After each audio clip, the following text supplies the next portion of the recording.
Peço que os irmãos, por favor, abram as suas Bíblias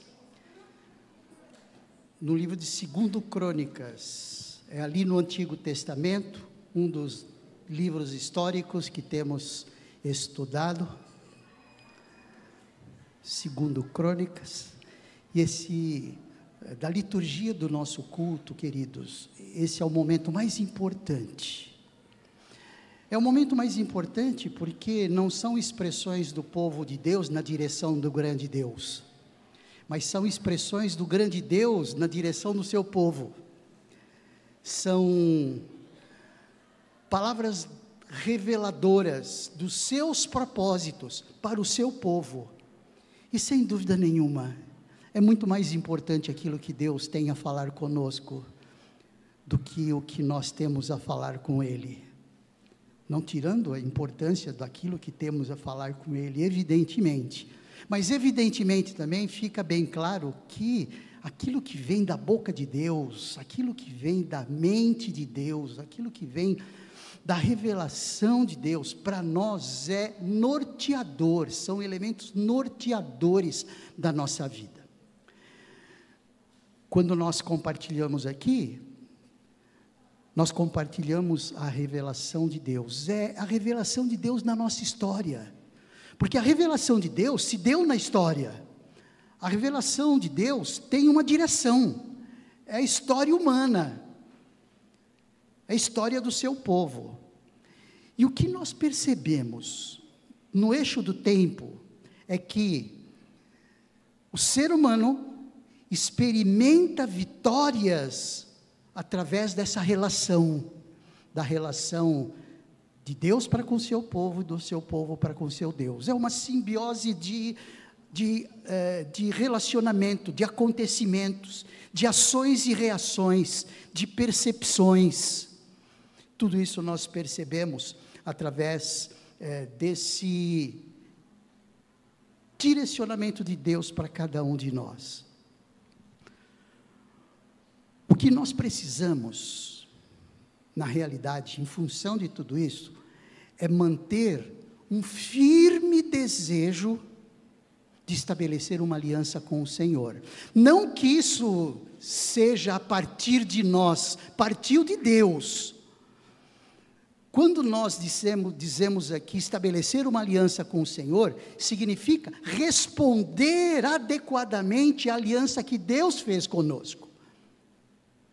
Mas quando nós dizemos assim, mantendo o firme desejo de estabelecer uma aliança, ou seja, manter o firme desejo de manter essa resposta, essa reciprocidade ao que Deus fez em relação a nós. E a partir disso, o cristianismo que vivemos, que ele é verdadeiro, no momento em que exige de nós posições definidas, ou seja, Deus nos dá inteligência para ouvir a sua voz, tomar decisões e ações, não é decisões planejadoras, planejar e executar. Um planejamento sem execução não vale absolutamente nada. Um projeto, ele só é valioso quando executado, e executado a contento. Por enquanto, a gente está trabalhando bem a lógica. Tudo isso daí, os irmãos olhando para aquilo que nós estamos falando, não, é isso mesmo. É lógico, isso daí, evidentemente.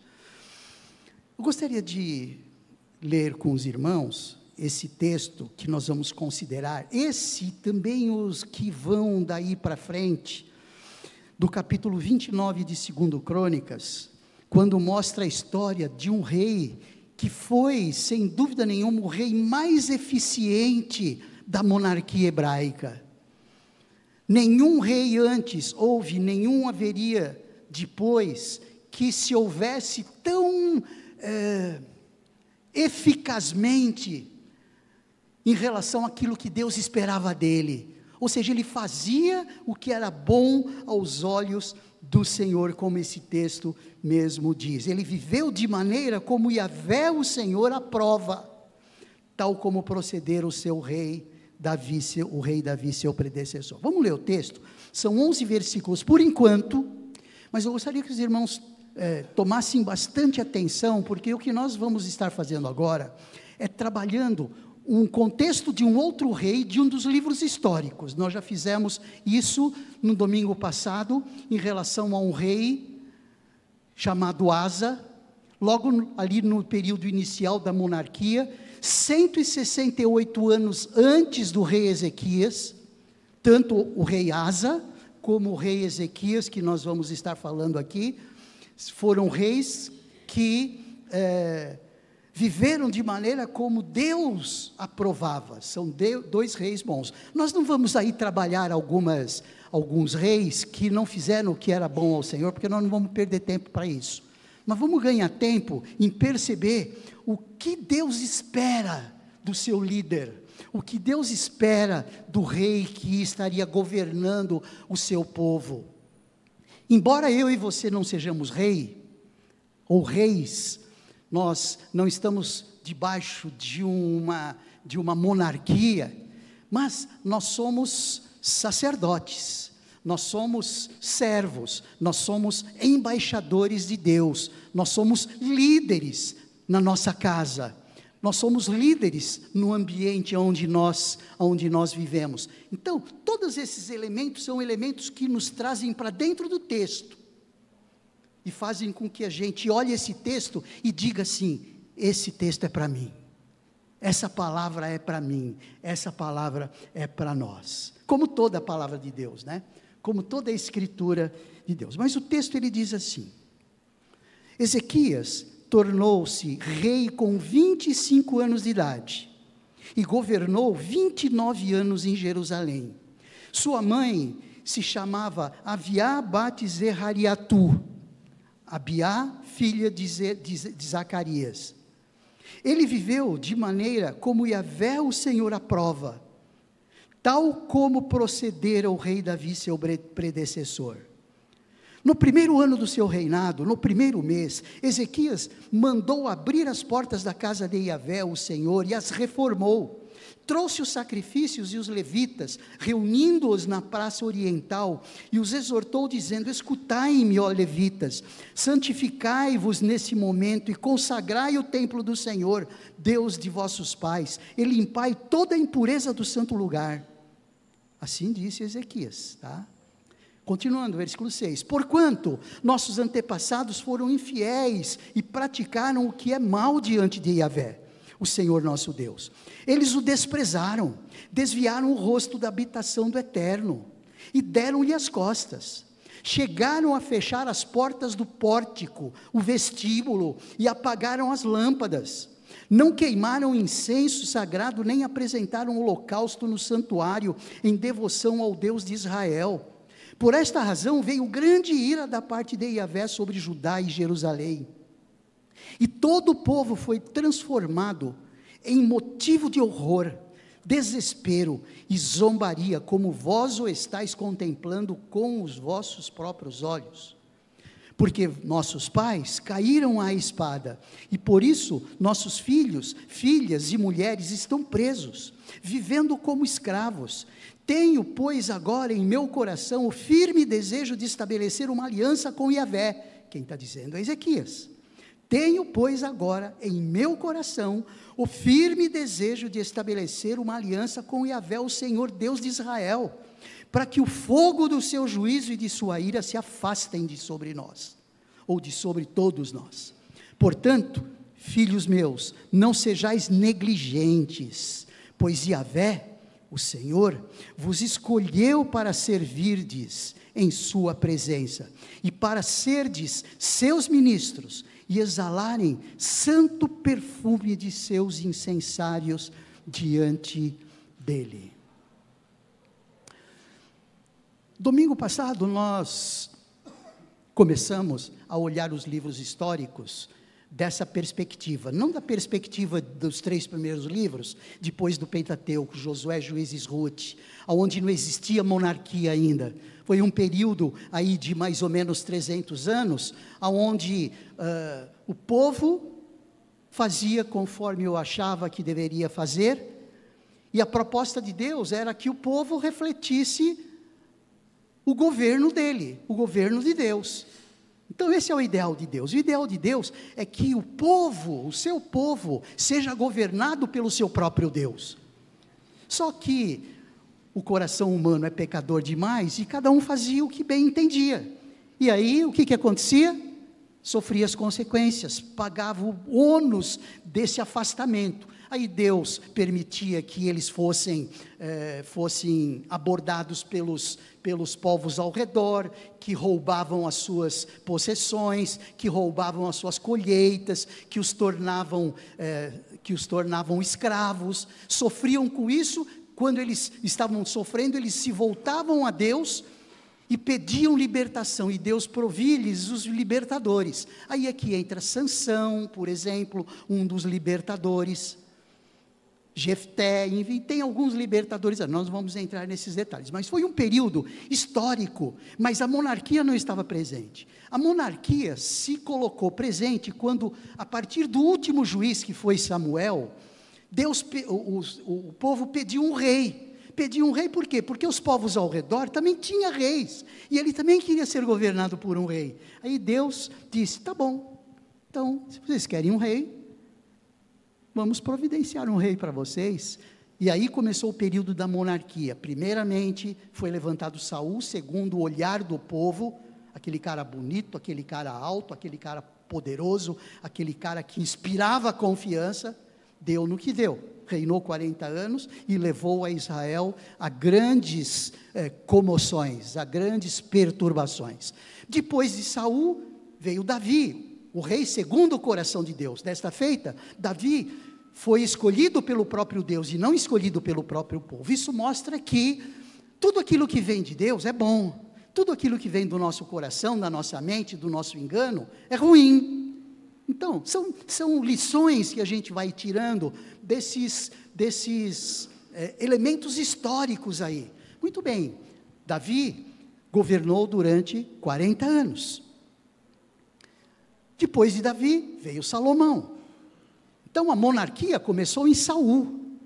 Então, esse período da monarquia, ele durou aí cerca de 400 anos.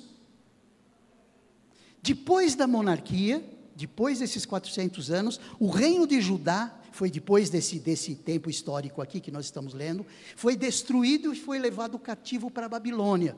Ficaram lá 70 anos e voltaram para a sua terra, e se estabeleceram ali. E os 3 livros, os últimos 3 livros históricos, é Esdras, Neemias e Esther. Então, eu estou dando um pano de fundo aí bem rápido do período histórico, considerado nas Escrituras. As Escrituras Sagradas ali no Antigo Testamento, ele é composto de 3 grandes grupos. Primeiro, o Pentateuco, que são os 5 primeiros livros, depois os 12 livros históricos, e depois os livros poéticos, Jó, Salmos, Provérbios, Eclesiastes, Cantares, depois os livros proféticos, desde Isaías até Malaquias lá no final. Então, 3 grupos.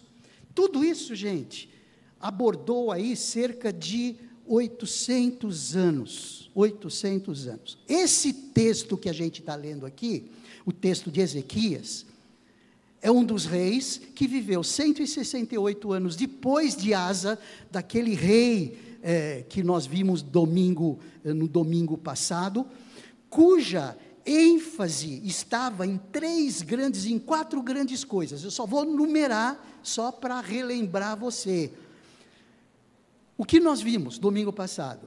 Se desejamos experimentar vitórias naquilo que fazemos, sendo homens, mulheres e famílias, segundo o coração de Deus, nós precisamos, estudamos lá, o que o texto do rei Asa diz, aquele texto histórico diz, tirar da frente o que atrapalha o nosso relacionamento, tudo o que atrapalha o nosso relacionamento com Deus. E nós vimos que o que atrapalha o nosso relacionamento com Deus é a idolatria. Nós não vamos entrar aqui nos detalhes do que para nós seria a idolatria hoje, mas nós vimos o quanto nós somos idólatras, querendo ser reconhecidos por pessoas, e com isso nós buscamos os nossos ídolos, cargos de liderança. Nós entendemos que um cargo de liderança vai suprir essa nossa necessidade interior de ser reconhecidos como pessoas. Ou se não, desejamos no nosso coração intensamente ter estabilidade. Estabilidade. O dia que eu tiver estabilidade, que eu for estável em todos os sentidos, eu vou ser feliz. Então, eu vou procurar um ídolo que satisfaça esse meu desejo. E esse ídolo é um emprego.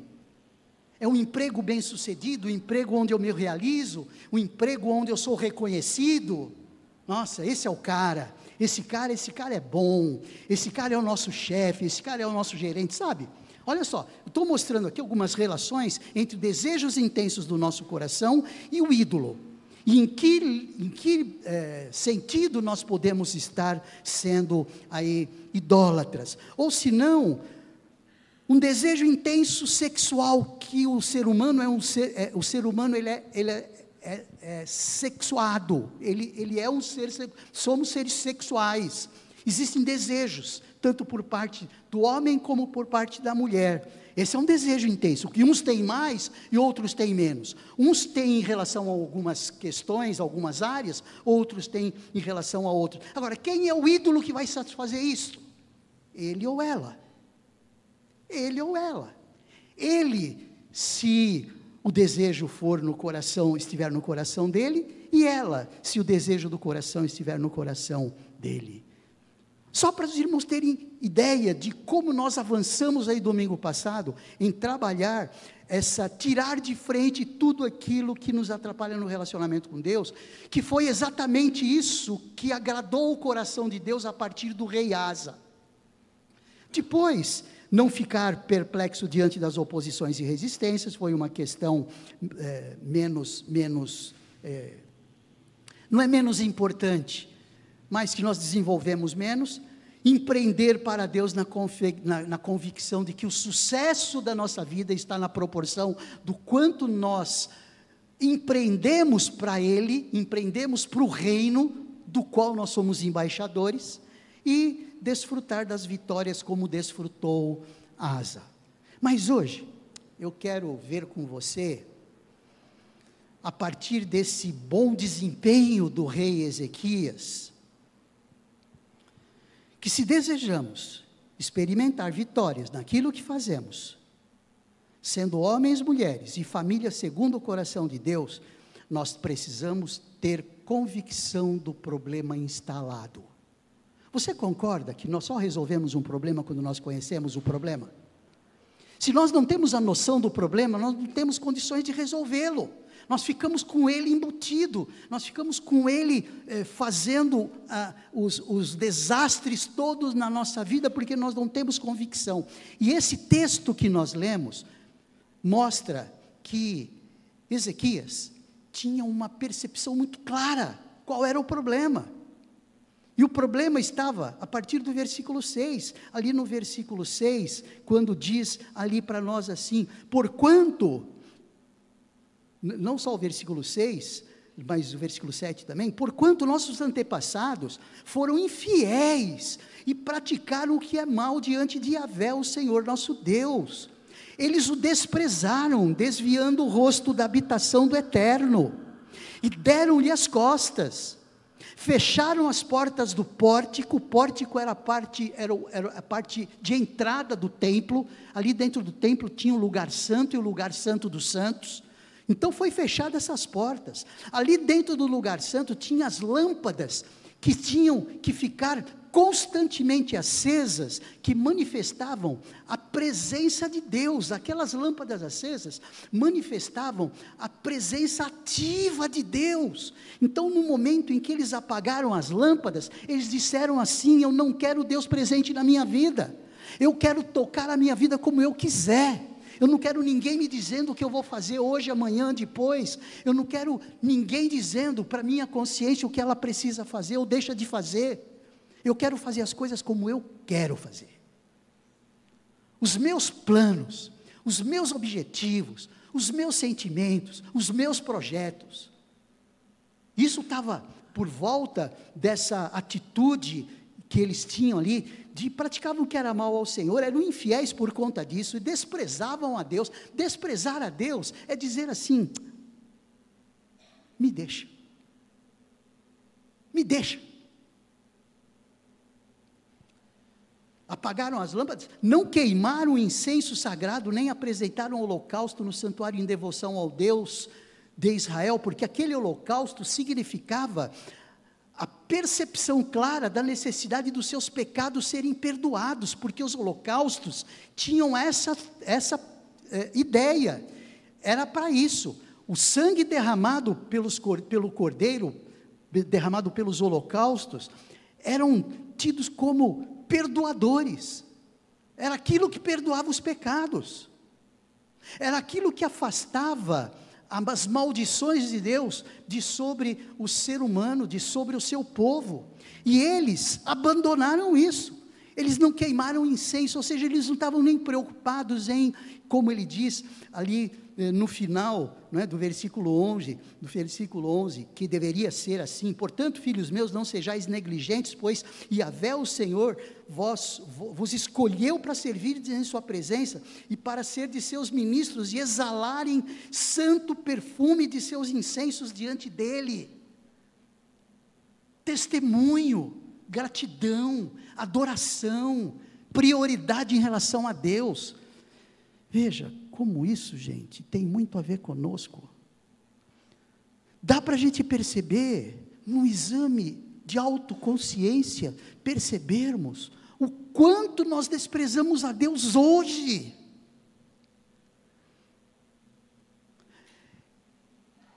Essa convicção de problema instalado precisa estar na nossa mente. Todos pecaram e destituídos estão da graça, da glória de Deus. Todos pecaram. Aquele que diz que não tem pecado é mentiroso. Nós precisamos de Deus, nós somos pecadores. O apóstolo Isaías diz que os meus caminhos não são os vossos caminhos. Isaías não, Deus diz, através de Isaías, os meus caminhos não são os vossos caminhos. A nossa mente não tem nada a ver com a mente de Deus. Então, se nós não percebermos isso, nós vamos ficar com a mente cauterizada, com a nossa mente embrutecida, e não percebermos os pecados do nosso coração. Então, a primeira coisa que Ezequias percebeu, ele teve isso, convicção do problema instalado. Eles foram infiéis. Tem um outro texto em 2 Reis, no capítulo 17, ali em 2 Reis, no capítulo 17, pode ir ali, manuseie sua Bíblia aí, queridos. 2 Reis, capítulo 17, quando eles eram colocados no canto da parede por Deus, a atitude deles era essa, versículo 40 do capítulo 17 de 2 Reis: contudo, o povo não deu ouvidos à palavra. É o mesmo contexto, é um contexto escrito por esse livro de 2 Reis. O livro de 2 Crônicas é da perspectiva dos reis de Judá.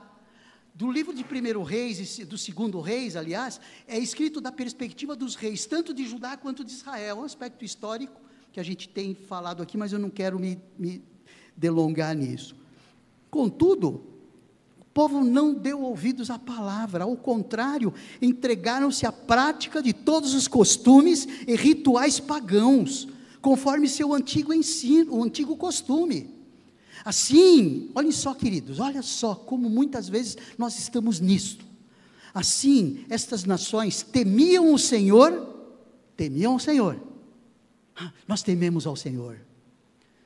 Mas o texto diz assim: mas ao mesmo tempo idolatravam suas imagens esculpidas. Seus filhos e os seus descendentes agem até o dia de hoje exatamente como fizeram seus pais. Ou seja, ficavam em cima do muro. Às vezes diziam que adoravam a Deus, e às vezes, quando lhes era próprio, quando lhes era conveniente, adoravam o seu próprio Deus. Quando precisavam satisfazer um desejo do coração, eles iam lá buscar os seus ídolos. Quando desejava segurança, iria buscar lá os seus ídolos. Adoravam a Deus. A palavra é na direção do povo de Deus, não é de um ímpio total. Ele estava falando ao povo, aos descendentes de Abraão. Então, essa era uma condição ali comum. O pai de Ezequias, que foi um péssimo rei Acás, versículo 24 do capítulo 28, um capítulo antes, porque no capítulo 29 mostra o início do reinado de Ezequias, filho de Acás. Então, diante das dificuldades, ele pede socorro ao inimigo, ao invés de pedir socorro a Deus, quando estava sendo atacado. Então ajuntou Acás os utensílios da casa de Yahvé, fê-los em pedaços, e fechou as portas do templo do Senhor, e ainda fez para si altares pagãos, em todos os cantos de Jerusalém. Também em cada cidade de Judá mandou construir altares idólatras, para queimar sacrifícios e perfumes a outros deuses. Assim provocou a ira de Yahvé. No capítulo 28, logo no começo, esse cara chegou a queimar os próprios filhos ao deus Moloque. Olha só que ponto chegou. Veja lá no versículo 3 do capítulo 28, desde o primeiro versículo: Acás tinha 20 anos quando começou a reinar, e governou 16 anos em Jerusalém. Não fez o que é justo e agradável aos olhos de Yahvé, o Senhor, como havia feito o rei Davi, seu antepassado. Imitou a conduta dos reis de Israel, e até mandou construir ídolos e imagens fundidas para os Baalins. Eram os deuses da terra, os deuses dos povos pagãos. Também queimou perfumes sagrados no vale do filho de Inom, e chegou a sacrificar seus próprios filhos no fogo, segundo o costume e as abominações das nações pagãs que Yahvé havia expulsado da presença dos israelitas. Acás sacrificava e queimava incenso nos altares, nas colinas, e também debaixo de toda árvore grande, árvore frondosa, verdejante.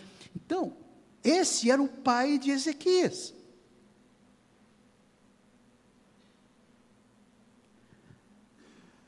Ter essa convicção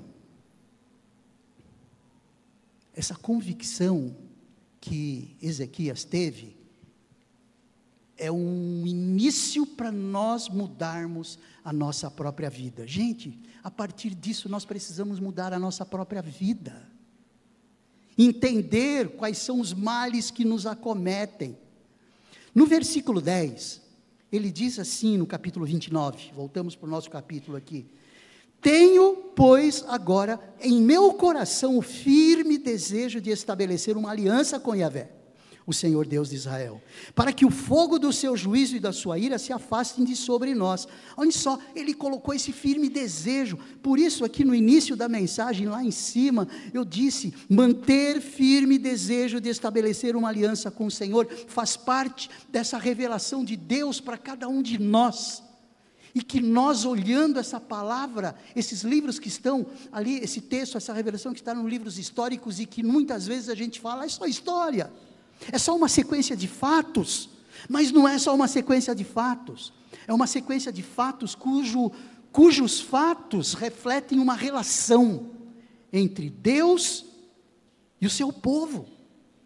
Nós também temos uma história, que não é uma simples sequência de eventos, mas é uma sequência de eventos que precisam refletir uma aliança, em resposta à grande aliança que Deus fez conosco. Porque senão o que vai acontecer? Vai acontecer no que na segunda parte desse versículo 10 diz: para que o fogo do seu juízo e da sua ira se afastem de sobre todos nós. Gente, precisamos temer a Deus. O que nós não podemos é pecar, continuar pecando e pecando como se isso nada fosse, ou como se não pagássemos o ônus disso depois, ou no momento. Satanás, ele é maldoso, ele encobre dos nossos olhos muito desses ônus, mas depois que a coisa acontecer, ele deixa, é papel dele. Agora, o que a gente precisa perceber, o que a gente precisa atinar, é que existe um problema instalado. Nós precisamos ter convicção desse problema instalado. E temer a Deus a ponto de colocar no seu coração firme desejo de estabelecer aliança com Yahvé, ou seja, de responder adequadamente a essa aliança que Yahvé fez para conosco, para que o eu sou fez conosco. Gente, isso é nosso papel.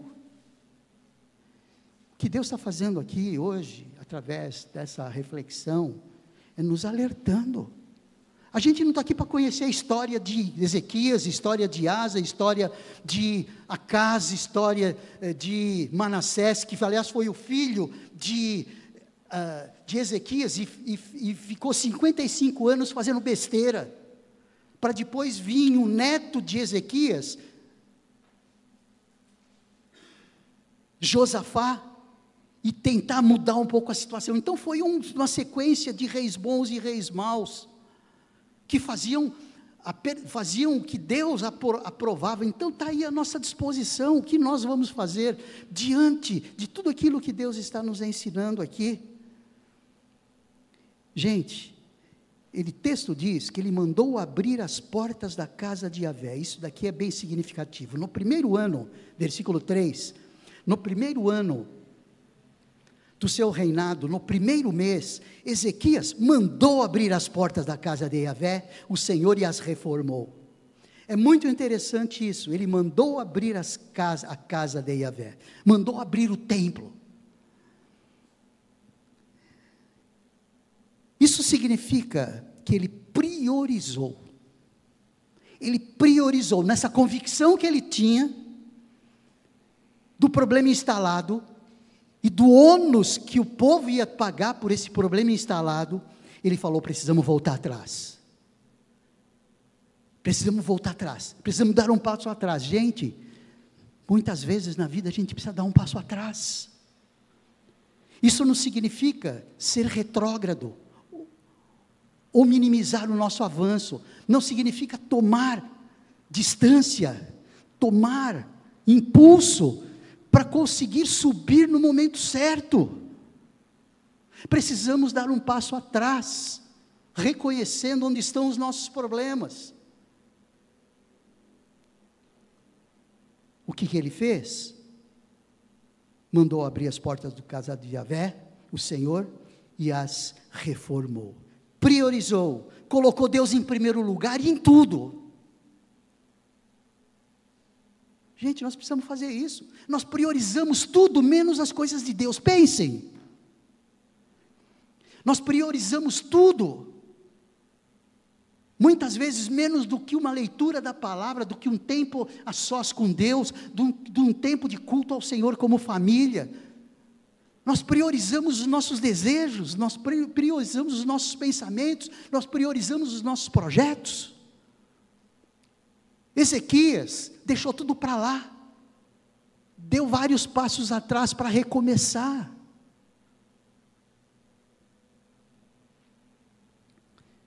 Restaurar o que foi negligenciado. Esse foi o objetivo de Ezequias, restaurar o que foi negligenciado. Muitas coisas são negligenciadas na nossa vida pessoal, na nossa vida relacional, na nossa vida com família, na nossa vida com a igreja, e principalmente na nossa vida com Deus. Nós negligenciamos. Sabe o que significa negligenciar? Deixar para segundo plano. A gente pode até entender que é importante, mas a gente não faz. Não faz o que tem que fazer. Ezequias deu passos atrás e recomeçou, examinando áreas da vida espiritual. Gente, examinemos nossa vida espiritual. Nós vamos tomar ceia, a gente vai trabalhar na ceia o texto de 1 Coríntios 11, que exorta exatamente isso. Pensa no que você está fazendo.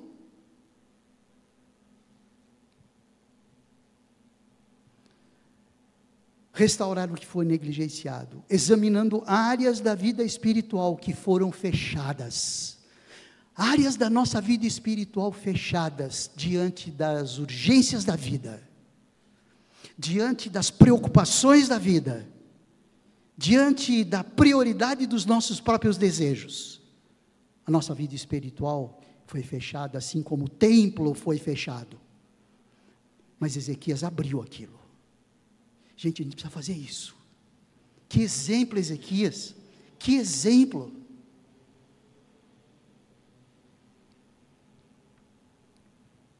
Oração, leitura, comunhão, serviço cristão, reabrindo tudo isso. Deus nos dá essa oportunidade. Deus está dando essa nossa oportunidade. Evidentemente, eu não sei qual é a dinâmica de vida de cada um. Deus sabe. E você sabe. Mas Deus sabe mais do que você mesmo. Você sabe aquilo que precisa ser reaberto. Você sabe aquilo que precisa ser refeito. Ezequias, ele não esperou consenso político. No primeiro ano do seu reinado, no primeiro mês, Ezequias mandou abrir as portas da casa do templo. E as reformou. Chamou os sacerdotes e os levitas, versículo 4, reunindo-os na praça oriental e os exortou dizendo: escutai-me, ó levitas, santificai-vos nesse momento e consagrai o templo do Senhor, Deus de vossos pais, e limpai toda a impureza do santo lugar. Ele chamou a liderança. Começa pela liderança. Meu irmão, minha irmã, você é líder no seu lar. Homem, você é líder, você é o sacerdote do seu lar. Esposa, você é líder juntamente com o seu esposo no seu lar. Começa por você. O que os seus filhos vão fazer vendo os seus líderes, os seus sacerdotes, negligenciando a Deus? Isso me arrepia, gente, porque é o que mais tem acontecido hoje. É o que mais tem acontecido hoje.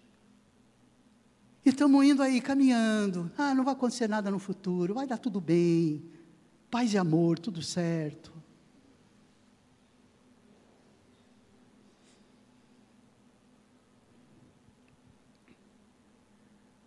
Começou pela liderança espiritual.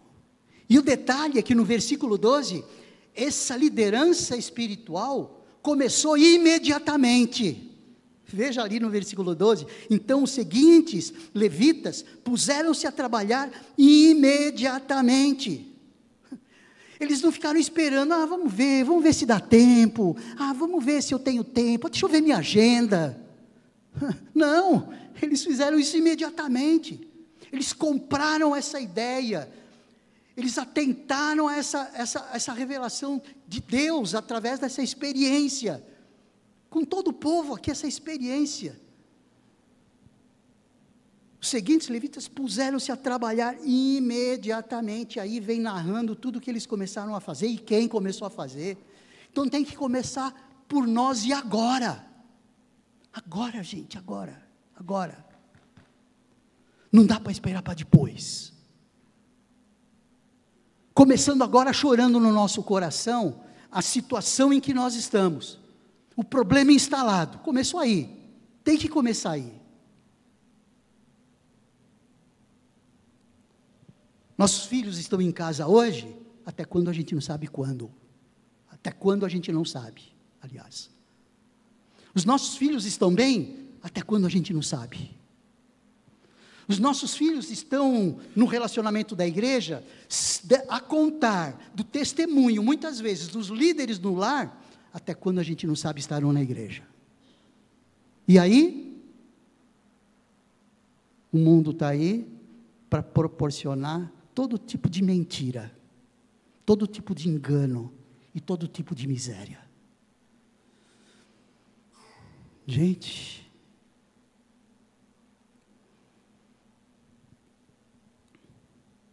e a partir daí, seria tão bom a gente poder ler os textos, mas nós não vamos ler, tá bom? Mas eu conto com você para que nesse projeto que precisa ser executado, é o tal negócio, a gente precisa primeiro planejar para depois executar. Mas aqui a gente vai ter que projetar e executar ao mesmo tempo, não dá para perder tempo. Eu vou planejar então. Não, é planejar e executar. A gente sabe o que precisa ser feito.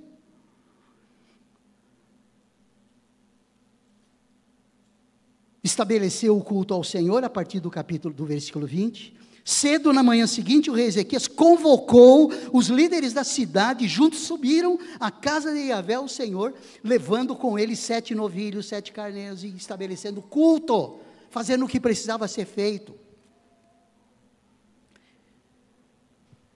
A partir do versículo 31, começaram a sacrificar, começaram a entender que o derramamento de sangue tinha a ver com perdão de pecados. Aquele sangue era derramado e a mão do pecador era colocada sobre a cabeça do holocausto, transferindo os seus pecados para aquele corpo, para aquela carne, para aquele animal que seria sacrificado. Começaram a fazer isso. Olha só a disposição de voltar, a disposição de fazer o que é certo. A partir do capítulo 30, Ezequias restitui a Páscoa em Israel, que desde os tempos antigos, antes da monarquia até, não havia sido feito. Desde os tempos de Juízes, o texto diz, a palavra de Deus diz. A Páscoa de Israel significa o quê? Significa a relembrança de quem os tinha tirado do Egito, daquele panelão de carne, daquele panelão de fogo candente ali do Egito.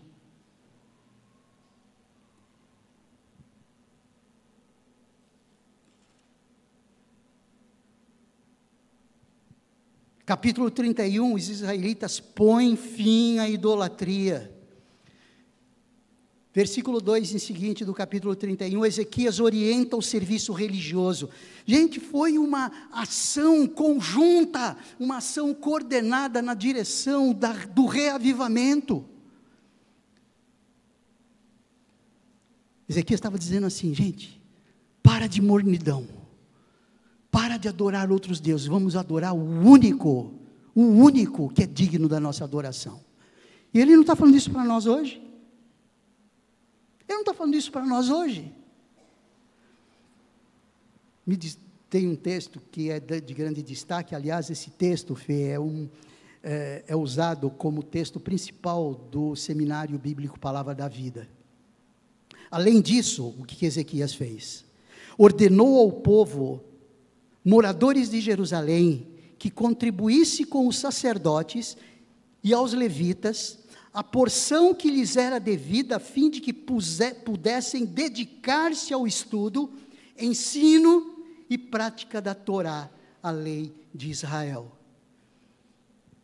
O Seminário Bíblico Palavra da Vida tem esse versículo como versículo principal das suas atividades, que é o quê?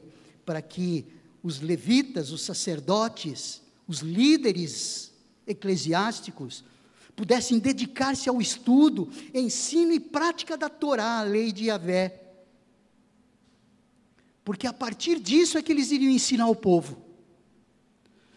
Gente, o que nós estamos fazendo nesse momento não é coisa diferente disso. Sabe o que a gente precisa crer? Que a palavra de Deus é o que ela diz ser. A Bíblia Sagrada, ela é a palavra revelada. A Bíblia Sagrada é a palavra revelada de Deus para o seu povo. Nós precisamos guardar isso, muito mais do que eu estou fazendo isso agora, mas guardar no coração mesmo. Não adianta guardar no bolso, guardar em algum lugar por ser pequeno demais, mas e fazer entrar lá dentro. Literalmente não dá, eu sei, mas metaforicamente dá. Colocar no nosso coração e fazer a coisa cumprir, que precisa ser cumprida, porque Deus não se deixa enganar. Deus conhece os nossos pensamentos, Deus conhece os nossos sentimentos. Quero concluir. Nas Escrituras, através da real história vivida por um povo chamado para ser servo do Deus Todo-Poderoso, e que mostra como esse relacionamento se deu nas Escrituras. Por isso é que a proposta inicial é que viver a Missio Dei significa conhecer as Escrituras. E além de conhecer as Escrituras, colocar em prática. Quais foram os erros? quais foram os acertos. Como é bom a gente saber quais foram os erros que Deus considerou erros, e quais são os acertos que Deus considerou os acertos. Quais foram os ônus dos erros e os bônus dos acertos. Porque a gente possa fazer igual. Fazer igual. Nós não podemos perder a oportunidade de aprender com os erros e os acertos daquele povo. Isso é revelação de Deus. Por isso, queridos, o Antigo Testamento é viver a missio Dei, aprendendo o passado. Podemos perder a oportunidade disso. Em nome de Jesus, Igreja Batista Vida Nova, vamos caminhar em outro ritmo. Os tempos são os mesmos, mas vamos caminhar no outro ritmo. Vamos caminhar no outro ritmo. Receberemos, sem dúvida nenhuma, além do que o bônus que já recebemos, nós recebemos mais ainda, em paz, em tranquilidade, em certeza de que o Senhor está conduzindo a nossa vida e a nossa família. Feche os seus olhos, vamos orar. Senhor Deus, nós te agradecemos por esse tempo em que pudemos refletir nessa história real, nessa história vivida pelo rei Ezequias, nos seus sentimentos, nas suas determinações, na sua disciplina, na sua espiritualidade, nas suas convicções, enfim, acerca do momento em que estava vivendo. Ajuda-nos, ó Deus, a tomar atenção e não agir de maneira irreverente, de maneira irresponsável diante do que o Senhor, que é um Deus transcendente, inacessível, mas presente pela tua imanência e demonstrada essa imanência ali na cruz. Obrigado, Senhor. Pedimos-te perdão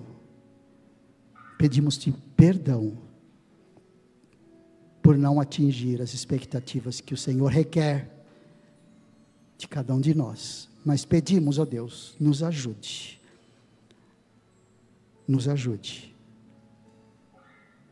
a dar passos atrás, para poder buscar impulso, para alavancarmos de maneira mais eficaz a nossa caminhada, em nome de Jesus, amém. Vamos ficar